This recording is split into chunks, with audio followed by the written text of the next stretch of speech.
국민의힘에선 범죄수익 환수를 위해서 아예 법을 발의한다고 나섰습니다. 대장동 범죄수익 환수 특별법인데 이 법을 대표 발의한 나경원 국민의힘 의원 전화 연결해서 자세한 얘기 물어보겠습니다. 의원님 안녕하세요. 네, 안녕하세요. 네, 의원님 이런 시간 연결해 주셔서 감사합니다.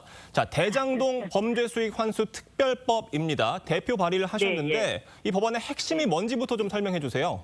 그러니까 소급표를 인정하는 것이죠. 그리고 공익을 침해한 것에 대해서 저희가 소급표를 인정해야 하고 민사소송이 아니라도 국가가 나서서 환수할 수 있는 것이다. 이렇게 세 가지를 보시면 될 것 같습니다. 이거는 친일재산 환수법에 대해서 헌법재판소가 중대한 공공의 이익과 관련된 경우에 이 소급해서 재산을 환수할 수 있다. 이런 헌법재판소 결정이 있었습니다. 그래서 헌법재판소 결정의 그 취지를 살려서 이 대장동 범죄 수익은 한마디로 성남 시민에게 돌아가야 될 것, 공공이 가져야 될 것을 범죄자들이 가져간 것 아닙니까? 그래서 이것을 환수하는 특별법을 마련한 것입니다.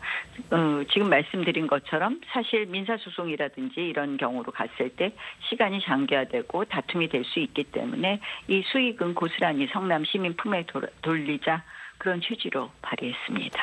알겠습니다. 의원님, 그 지금 범죄 수익 관련해서 여야가 산정하는 금액이 좀 다른 것 같습니다. 의원님이 보시기에 이 법안이 통과가 된다면 얼마의 금액을 환수할 수 있을 거라고 보세요?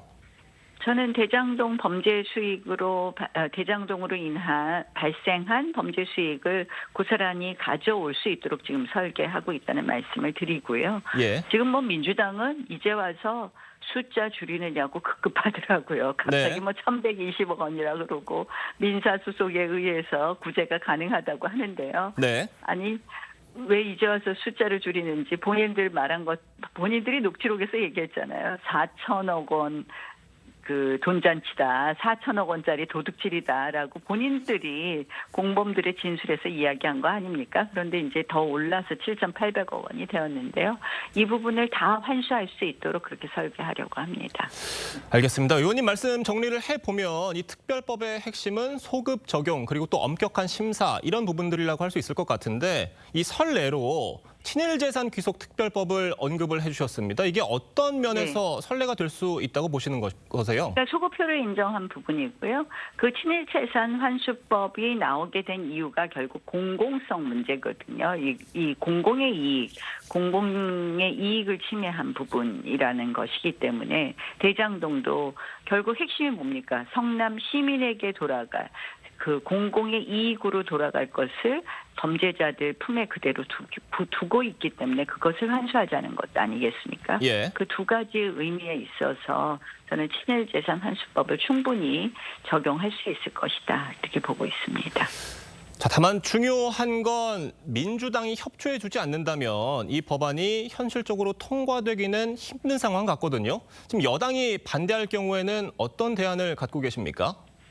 그러니까 여당이 반대하면 여당이 벌써 뭐 하면 범죄자다라는 것처럼 여당이 말로는 민사소송으로 가져가라 이렇게 얘기를 했는데 반대한다는 것 자체가 범죄 수익을 그대로 범죄자에게 두겠다는 거 아니겠습니까? 그래서 여당도 우리가 이것을 논리적으로 이야기하면 반대하기 어려울 것이다 이렇게 생각을 하고요.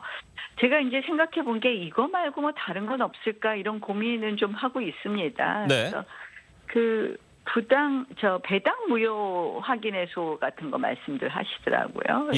그런 부분은 또 어떻게 좀 적용할 수 없을까 그 고민을 하고 있습니다. 관련해서도 법안을 추가로 발의할 가능성도 있으신 겁니까? 아니 추가로 발의하는 건 아니고요. 배당 무효 확인에서는 지금 이들끼리 그 회사에서 나눈 배당 그거 자체를 무효화시키는 겁니다. 그걸 무효할 수 있는 것은 결국 일종의 사회상규에 반하는 계약이다. 이런 것에 기초한 배당이다 이런 건데요. 그런 것을 법리적으로 검토는 할 수 있고요. 법안을 통과시키는 것은 결국은 여론의 힘이라고 생각을 합니다. 그래서 오늘 아침도 지금 남욱 씨가 그 보전 해제 신청한 예. 건물에 가서 저희 아침에 지금 규탄 대회 하려고 가고 있습니다. 아, 지금 이동 중이시군요. 아, 지금 그 네, 남욱 변호사가 지금 수백억 네. 원대 재산에 대해서 추징 보전 해제를 요청해서 논란이 일고 있기 때문에 가시는 거잖아요. 그런데 지금 민주당 네, 그렇습니다. 박범계 의원께서는 이걸 재판부가 요청을 받아들일 리가 없다고 얘기를 했습니다. 이게 어느 정도 근거가 있는 얘기라고 보십니까? 그래서 저는 선뜻 무슨 근거로 저 말씀을 하시나 그런 생각이 들어요. 예. 지금 이 보전 자체도 마약류 관련한 그런 보전의 절차를 준용하신 건데요.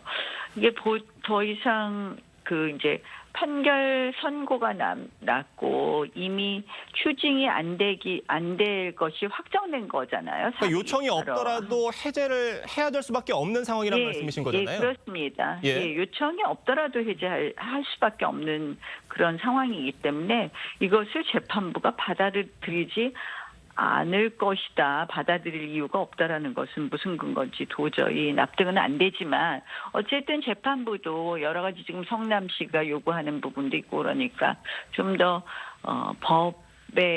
법을 해석하는 데 있어서 이 지금의 현실을 어떻게 좀 타당하게 구체적인 이 타당성에 근거해서 좀 법을 판단하느냐에 대해서 재판부도 고민을 좀 해줬으면 하는 생각인데요. 예. 실질적으로는 해제 신청을 안 받아들이기가 어렵지 않을까 이렇게 봅니다. 알겠습니다. 지금 그런 박범계 의원과 한동훈 전 대표가 대장동 항소 포기 관련해서 토론을 할 가능성이 좀 높아진 상황 같거든요. 이 토론에 대해서는 좀 어떻게 보고 계세요? 토론하는 건 좋고 국민 여론을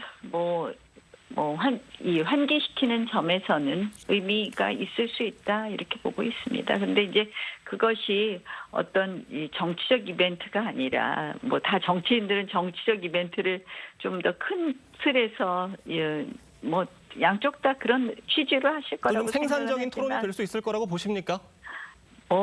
그런 토론이 되었으면 좋겠습니다. 생산적인 토론 결과 우리 당이 주장한 것이 맞다라는 것이 알려졌으면 좋겠습니다.